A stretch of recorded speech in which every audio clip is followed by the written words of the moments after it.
action. 1, 2, 3. Meneh. 1, 2, 3. Gaya bebas. 1, 2, 3. Metro. Pripun Ndara? Aku yo fotonen. 1, 2, 3. Mesem bagus. Ora iso. Nggih, peleh lho. 1, 2, 3. Matur nuwun.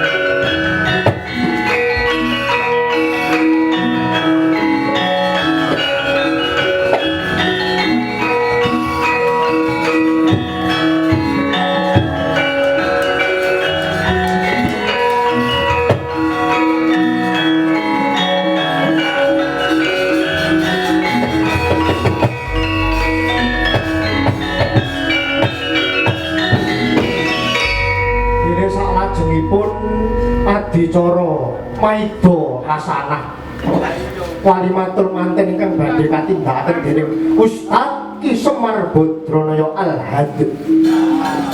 Sasana saha wanci kula aturaken. Inggih. Kawula nuwun sedaya para lenggah. Truk piye? Rokoke kurang Lah mau wis tak titipke lurahe kok. Ning lurahe kok didol kok. Ya wis urusane MC kok. Nggih, kawula nuwun sedaya para lenggah.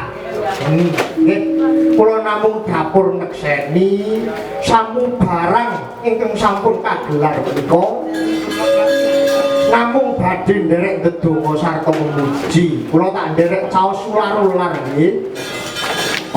Temanten kekalih Ndara Parto menapa dene Ndara Bratajaya nuwun sewu. Tiang gesang bebrayan mangun bale wisma mekaten namung sadermi netepi dharma supados temanten kekalih gesang pancadang katresnan miwah linambaran rasa welas asih lan menapa to sebabipun dene menungsa menika kinodrat gesang pepacangan ing pamrih supados kinarya sarana tumangkaring wiji suci mrih tetep lestari makhluk inggih janma menungsa. Kejawi saking menika tiyang rabi niku boten namung bab pribadine manten lanang lan wadon lan boten namung manunggaling raos ing antawisipun kakung lan putri nanging temanten sarimbit kebahenget bilih gesangipun menika mangke badhe dados pirantining bebrayan ingkang dumados saking sanak kadang kulawarga tata krama adat ingkang sedaya winengku dening budaya. Kados wong rabi niku padha karo nggathukake budaya loro sing ora padha, budaya loro sing siji.